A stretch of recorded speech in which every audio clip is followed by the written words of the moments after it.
Hey man, it's Sunday. I'm wrapping it up. We added a pooper scooper to the makeshift kiln. We've cut a lot of wood this weekend in only about 5 hours time.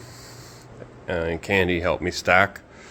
We've got enough for well over 100 crates right now. Whole setup, everything, base plate, all that. So all I gotta do is throw a tarp over this.